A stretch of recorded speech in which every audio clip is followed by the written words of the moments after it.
Good morning student. Plasma science academy की online classes में आप सभी का स्वागत है। आज हम कक्षा 12 की कृषि जीव विज्ञान विषय पर अध्ययन करेंगे। उसमें भी सबसे पहला चैप्टर पादप प्रजनन, इसका अध्ययन शुरू करने जा रहे हैं। बेटा, पादप प्रजनन नाम से पता लग रहा है अपन को कि पादपों में हम जनन को किस प्रकार से या प्रजनन को किस प्रकार से उन्नत कर सकते हैं, वो सारी बातें हमको पढ़नी है। वर्तमान में अपन सब जानते हैं कि हमारा देश कृषि प्रधान देश है और जो भी किसान लोग हैं वो खेती करके ही अपना सारा जो आर्थिक व्यवस्था है उसको चालू रखते हैं। तो कृषि के क्षेत्र में हम विज्ञान का, साइंस का उपयोग करके और किस प्रकार से हम कृषि को उन्नत करें, ये सब कुछ हमें इस अध्याय में पढ़ना है। अब पादप प्रजनन की बात करें तो बेटा उसकी डेफिनेशन क्या बन जाएगी कि पादप प्रजनन वह कला या वह विज्ञान है जिसके द्वारा पौधों को अधिक आर्थिक महत्व के बनाने के उद्देश्य से उनकी आनुवांशिकता में सुधार करते हैं। आनुवांशिकता मतलब उनका जो जेनेटिक सिस्टम है उसमें सुधार किया जाता है। कुल मिला के हमें अच्छी उपज लेनी है, अच्छी किस्म तैयार करनी है, अधिक आर्थिक फ़ायदा लेना है, तो हम जो पादप वर्षों से चले आ रहे हैं, जो कि नॉर्मल मान सकते हैं उनको, उनमें हमें कुछ ना कुछ क्या करना पड़ेगा, आनुवांशिक परिवर्तन करने पड़ेंगे। या फिर इसको अपन ऐसे भी कह सकते हैं बेटा कि फसलों के जो जीन प्रारूप होता है, जिसको अपन बोलते हैं जीनोटाइप,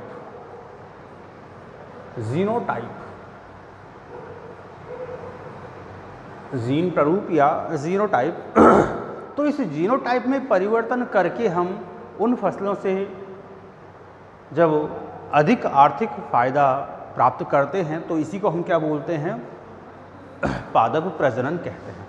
तो आपके समझ में आ गया होगा। पादप प्रजनन की अगर डेफिनेशन आए तो बता सकते हैं कि फसलों में या पादपों में जीन प्रारूप में परिवर्तन करके या उनकी आनुवंशिकता में परिवर्तन करके अधिक से अधिक आर्थिक फ़ायदा उठाना ही क्या कहलाता है, पादप प्रजनन कहलाता है। पादप प्रजनन के अनेक उद्देश्य हैं। क्या क्या उद्देश्य हैं जिनकी पूर्ति के लिए हम लोग पादप प्रजनन करते हैं?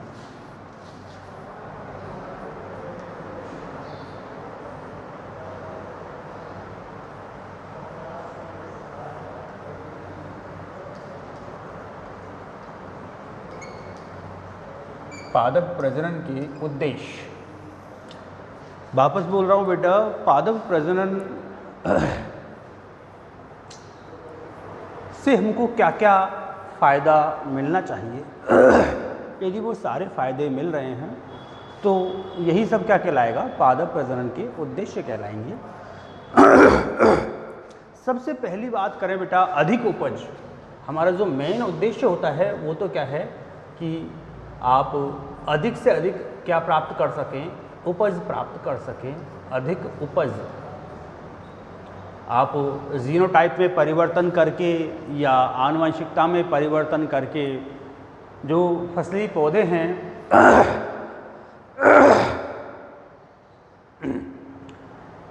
उनसे अधिक उपज प्राप्त कर सकें, तो यह मेथड क्या कहलाएगा, पादप प्रजनन कहलाएगा। और इस प्रकार से करने से लगभग 20 से 25% तक, कितना, 20 से 25% तक उपज में क्या हो जाती है, बढ़ोतरी हो जाती है। तो ये एक फ़ायदा है या ये एक उद्देश्य है। दूसरा उद्देश्य क्या है बेटा, उत्पादों के गुणों में सुधार। उत्पाद के गुणों में सुधार मतलब आप जो फसल या जो पादप है उससे जो भी कुछ उत्पाद प्राप्त हो रहा है, अब यदि जो उत्पाद प्राप्त हो रहा है अगर नॉर्मल गुणों से युक्त है तो उसकी इतनी अधिक फ़ायदा नहीं मिल पाएगा, आर्थिक फ़ायदा। यदि हम उसके उत्पादों में कुछ उन्नति करें, उसके गुणों में, उसकी वैरायटी में, तो हमें एक अच्छा आर्थिक फ़ायदा हो सकता है। जैसे कि मीठी मक्का, कपास में लंबा और शक्तिशाली रेशा। ध्यान दो, अपन जो मक्का है जितनी ज़्यादा मीठी होगी उसकी वैरायटी उतनी अच्छी हो जाएगी। कपास के अंदर जो रेशा है वो शक्तिशाली हो, लंबा हो, तो उसकी वैरायटी बढ़िया हो जाएगी। फलों का आकार और स्वाद दोनों चीज़ बढ़िया हो, मतलब एक तो नॉर्मल जो पेड़ है उसमें फल छोटे आ रहे हैं, स्वाद भी सही नहीं आ रहा, उसकी कोई रेट नहीं मिलेगी। अगर साइज़ बड़ा हो जाए फलों का, उसका स्वाद बेहतर हो जाए, तो उन फलों की रेट कई बार तो 2 गुनी से भी ज़्यादा हो जाती है। दालों की बात करें, जितनी भी अपन दाल वाली फसलें उगाते हैं, यदि दालों में प्रोटीन की मात्रा ज़्यादा हो जाए, फाइबर की मात्रा ज़्यादा हो जाए, तो वो दाल अधिक फ़ायदेमंद होगी, और अधिक फ़ायदेमंद होगी तो ऊंची दरों पर बिकेगी, जिससे कि किसान को क्या होगा, फ़ायदा होगा। जो भी तेल वाली फसलें हैं सरसों, तिल्ली, मूंगफली, यदि इन फसलों में तेल की मात्रा बढ़ जाए किसी भी प्रकार से, तो क्या होगा, वैरायटी बढ़ जाएगी, और वैरायटी बढ़ते ही आर्थिक जो उन्नति है वो होगी। तो उत्पाद के गुणों में सुधार किया जा सकता है पादप प्रजनन के द्वारा। आजकल जो पादप प्रजनन के द्वारा ये तो काम हो रहा है, जितनी भी फसल है उन सबसे जो उत्पाद मिलता है, नॉर्मल जो हमारे पारंपरिक तरीके से हम जो फसल प्राप्त कर रहे थे उनसे भी उत्पाद मिलता है, लेकिन उस उत्पाद की गुणवत्ता थोड़ी कम होती है, वैरायटियाँ थोड़ी कम होती है, तो उनसे फ़ायदे भी कम होते थे। लेकिन आजकल पादप प्रजनन के द्वारा हम अपने मन चाहे का मतलब हमारी जो इच्छा है उसके अनुरूप पादपों के जीनों में परिवर्तन करके, और उसके उत्पाद जो भी प्राप्त हो रहे हैं, आपको दाल प्राप्त हो रही है, आपको ऊन प्राप्त हो रही है, आपको रेशे प्राप्त हो रहे हैं, आपको जो भी कुछ प्राप्त हो रहा है उसके गुणों में क्या कर रहे हैं, हम बढ़ोतरी कर रहे हैं, और गुणों में बढ़ोतरी हो रही है तो उससे क्या होगा, हमें अच्छी आमदनी प्राप्त होती है कम इन्वेस्ट में। तो ये हो गया आपका उत्पाद के गुणों में बढ़ोतरी करना या सुधार करना।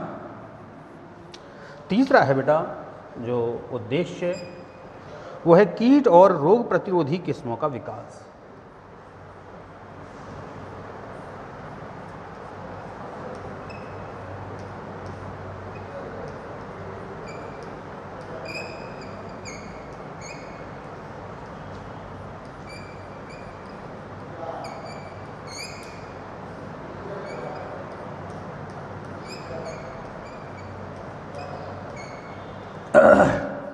कीट और रोग प्रतिरोधी किस्मों का विकास, तो भाई नाम से पता लग गया आपको, हमारे परंपरागत तरीके से जो फसल करते आ रहे हैं, फसल करते हैं, काफ़ी मेहनत होती है, और बाद में पता लगता है कि साहब कीट लग गए फसल में, तो रोग लग गए फसल में, तो कीट लग गए, रोग लग गए, जिसकी वजह से सारी की सारी फसल ही कैसी हो गई, चौपट हो गई। बताओ, आपने इतनी मेहनत की, और मेहनत करने के बावजूद फिर क्या हुआ, मेहनत करने के बावजूद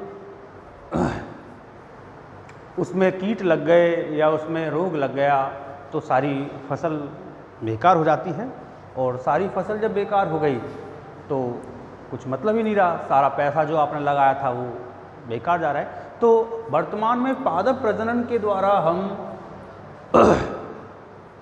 जो फसल या जो पादपों को बो रहे हैं या उनका उत्पादन कर रहे हैं, तो वो क्या होगा, उसमें आनुवंशिकी जो परिवर्तन है उन परिवर्तनों को करके विशेष प्रकार से वैज्ञानिक विधियों के द्वारा इस प्रकार के पौधे विकसित किए जा रहे हैं कि जो कीटों को अपने आप, हमको किसी प्रकार की कोई दवा का छिड़काव नहीं करना पड़ रहा, बल्कि यदि कोई कीट है वो अपने फसल के पादपों को आकर के नष्ट करने की कोशिश कर रहा है, उसको खा रहा है, तो खाते ही वो कीट भी समाप्त हो जाएगा। दूसरी बात, हमने पादप प्रजनन के द्वारा इस प्रकार के पादप विकसित कर लिए हैं जिनमें रोग प्रतिरोधी क्षमता होती है, अर्थात किसी प्रकार का रोग अपने आप तो लगेगा ही नहीं। भाई रोग प्रतिरोधी क्षमता बढ़ा दी हमने, उसके जीनोटाइप में परिवर्तन करके पादपों में रोग प्रतिरोधी क्षमता बढ़ा दी है, तो अब जो नई किस्में उत्पन्न हुई हैं वो इस प्रकार की हैं कि उनमें रोग लगते ही नहीं है। रोग लगेंगे नहीं तो किसी प्रकार के रोगनाशी, कीटाणुनाशी जो दवाओं का छिड़काव करना होता है उसकी ज़रूरत नहीं पड़ेगी, तो पर्यावरण भी स्वस्थ रहेगा और आपकी फसल की जो उपज है वो भी बढ़ेगी, उसकी गुणवत्ता है वो भी बढ़ेगी। दूसरी बात, कीट प्रतिरोधी जो किस्में हैं उन किस्मों का विकास किया गया है, तो उससे क्या होगा कि जो कीट लगते हैं आमतौर पर फसलों में वो कीट ही नहीं लगेंगे, और लग गए तो कीट लगने के तुरंत बाद में वो कीट ही नष्ट हो जाएंगे, तो हमारे पादप, हमारी फसल तो कैसी रहेगी, सुरक्षित रहेगी। तो ये भी एक उद्देश्य है बेटा। चौथा उद्देश्य है अधिक दक्षता वाली किस्मों का विकास।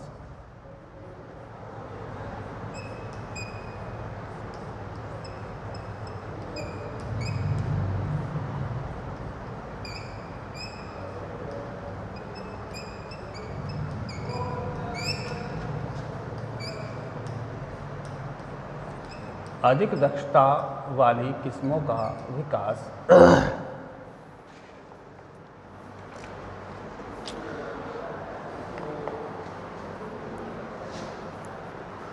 तो इसका तात्पर्य सिंपल सा है कि अब पादप प्रजनन का उपयोग करके जो फसलों की किस्में उत्पन्न कर रहे हैं वो कुछ इस प्रकार की हैं कि जिनकी दक्षता कैसी है, ज़्यादा है, दक्षता जिनकी कैसी है, ज़्यादा है, अर्थात उनसे उत्पाद भी अधिक मिलेगा, और दूसरी बात वो कम से कम उर्वरकों का उपयोग करेंगी, तो फायदा ही होगा। अगला है बेटा शीघ्र पकना।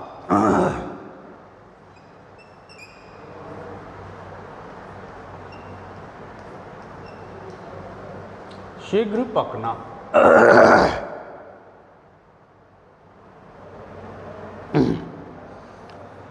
फसल में हम पादप प्रजनन का उपयोग करके इस प्रकार के गुण उत्पन्न कर रहे हैं कि जो फसल है वो शीघ्र पक जाती है।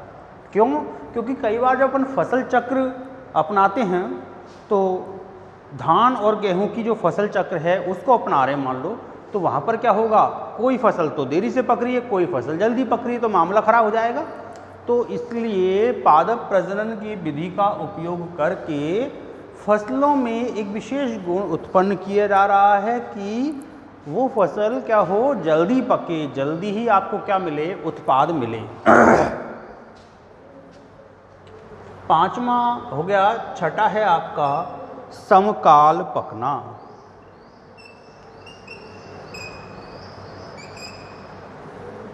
समकाल पकना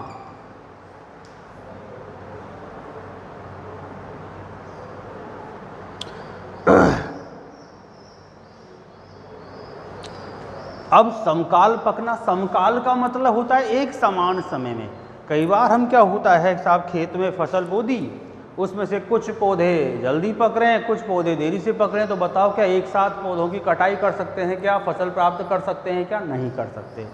तो पादप प्रजनन के प्रोसेस के द्वारा हम आनुवंशिक परिवर्तन करके इस प्रकार के गुण उत्पन्न कर सकते हैं कि जितनी भी फसल आपने बोई है सभी पौधे एक ही समय में पकें, और एक ही समय में पक जाएंगे तो किसान बार बार काटने के झंझट से मिटेगा या बचेगा। एक ही बार में सारी फसल की कटाई हो सकती है, सारा उत्पाद प्राप्त हो सकता है। अगली बात है बेटा प्रकाश असंवेदिता।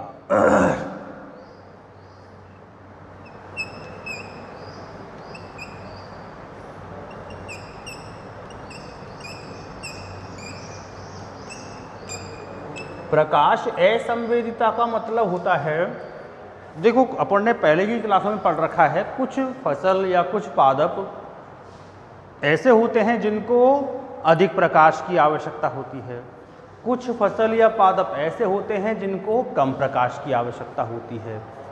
अब जिनको अधिक प्रकाश की आवश्यकता है उनको अगर अपन कम प्रकाश में लगाएं तो वो फसल बेकार हो जाएगी। जिनको कम प्रकाश की आवश्यकता है उनको यदि अधिक प्रकाश वाले समय में लगाएं तो वो फसल बेकार हो जाएगी।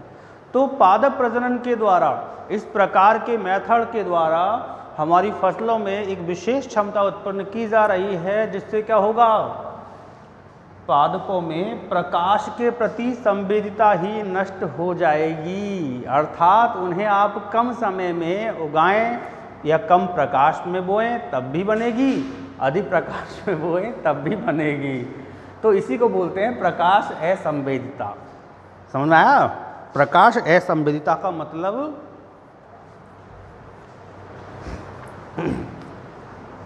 प्रकाश असंवेदिता का मतलब पादप प्रजनन की प्रक्रिया के द्वारा फसलों में इस प्रकार के लक्षण, इस प्रकार के गुण विकसित करना कि उन्हें अधिक प्रकाश में भी बो दें तब भी फसल हो जाए, कम प्रकाश में बो दें तब भी फसल हो जाए।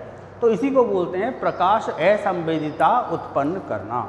ये एक अच्छा गुण है। इससे क्या होगा, कोई सी भी फसल को किसी भी समय बो करके उससे उत्पाद प्राप्त किया जा सकता है, कोई बंदिश नहीं रहती। अगला जो है बेटा प्रसूक्ति।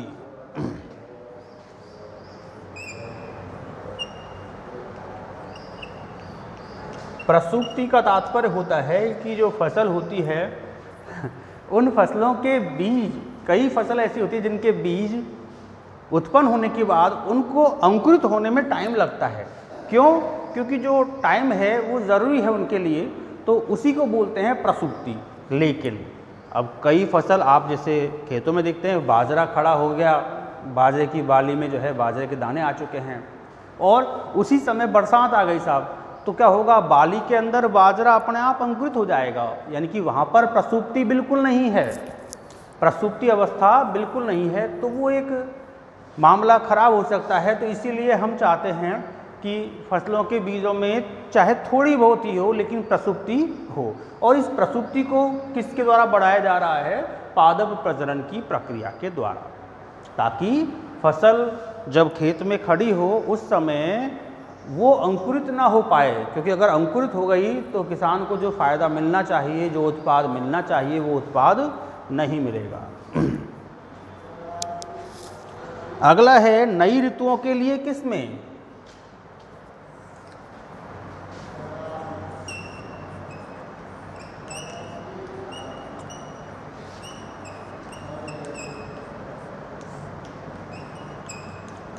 नई ऋतुओं के लिए किस्में, इसका तात्पर्य समझ में आ गया होगा तुम्हारे नाम से ही। आमतौर पर क्या होता है कि विशिष्ट प्रकार की फसल है उसको हम विशिष्ट प्रकार के मौसम में ही उगाते हैं। तो उससे क्या होगा, वो फसल हमें एक विशेष ऋतु में ही प्राप्त होती है। यदि हमारा मन करे कि साहब हमको तो अन्य ऋतु में भी प्राप्त करनी है तो फसल प्राप्त नहीं हो सकती। लेकिन पादप प्रजनन की प्रक्रिया के द्वारा हम उसमें इस प्रकार के जीन परिवर्तन कर सकते हैं कि उन फसलों को हम नई ऋतुओं में भी उगा सकें, नई ऋतुओं में भी हम उनको प्राप्त कर सकें। तो ये हो गया पादप प्रजनन का इससे एक उपयोग। अगला है सूखा और लवण रोधिता। सूखा व लवण रोधिता, तात्पर्य तो समझ में आ गया होगा तुम्हारे। सूखा मतलब सूखा पड़ना या बारिश का कम होना। लवण रोधिता का, लवण का मतलब होता है, आमतौर पर हमारे राजस्थान के अंदर अधिकांश प्रांतों में बारिश कम होती है, इसीलिए वहाँ पर मोस्टली सूखे की तो स्थिति रहती ही रहती है। लेकिन जो मृदा होती है उसके अंदर लवण भी अधिक पाए जाते हैं और दोनों ही कंडीशनों में फसल अच्छी नहीं हो पाती। तो पादप प्रजनन की प्रक्रिया के द्वारा इस प्रकार की फसलों का उत्पादन किया जा रहा है जो सूखा और लवण दोनों के प्रति क्या हो, रोधिता रखती हो, प्रतिरोधकता रखती हो। अर्थात इस प्रकार की फसल पर सूखे का कोई विशेष प्रभाव नहीं पड़ेगा, चाहे बारिश कम भी आ रही है तब भी काम चल जाएगा। दूसरी बात, यदि मृदा में लवणता ज़्यादा है तब भी इस प्रकार की फसलों पर लवणों की अधिकता होने का भी कोई विशेष प्रभाव नहीं पड़ेगा और हमारी फसल से उपज अच्छी प्राप्त होगी। अगला है बेटा अविषालु पदार्थों से मुक्ति।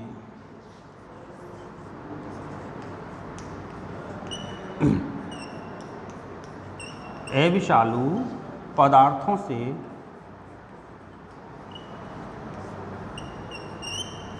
मुक्ति, इम्पोर्टेंट है ये उद्देश्य। अविषालु का मतलब यहाँ पर विषालु और अविषालु विलोम नहीं है, बल्कि अविषालु का मतलब ही अपने आप में क्या है, टॉक्सिन है, विषालु पदार्थ हैं।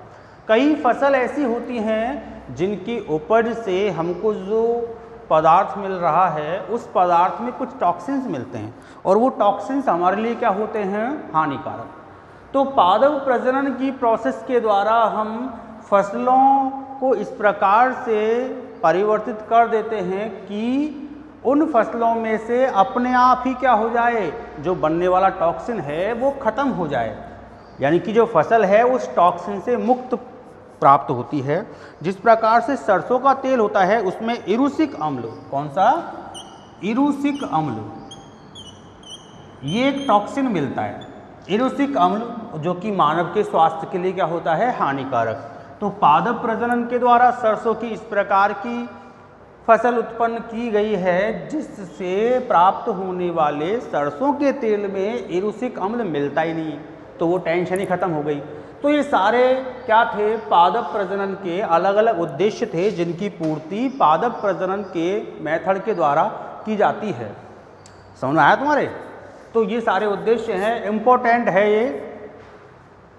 अधिक उपज की प्राप्ति, उत्पाद के गुणों में सुधार, कीट व रोग प्रतिरोधी किस्मों का विकास करना, अधिक दक्षता वाली किस्मों का विकास करना, शीघ्र पकना अर्थात ऐसी फसल उत्पन्न करना जिनमें शीघ्र पक जाएं, जो समकाल पकना, प्रकाश असंवेदिता, प्रसूप्ति, नई ऋतुओं के लिए किस्में तैयार करना, सूखा और लवण रोधिता प्राप्त करना, अविषालु पदार्थों से मुक्ति और इरूसिक अम्ल, इरूसिक अम्ल तो एक विषालु पदार्थ है। तो इस प्रकार से बेटा आज की हमारी ये क्लास ऐसी रही, आपको समझ में आया होगा, उम्मीद करता हूँ। नेक्स्ट क्लास हम आगे देखेंगे। धन्यवाद।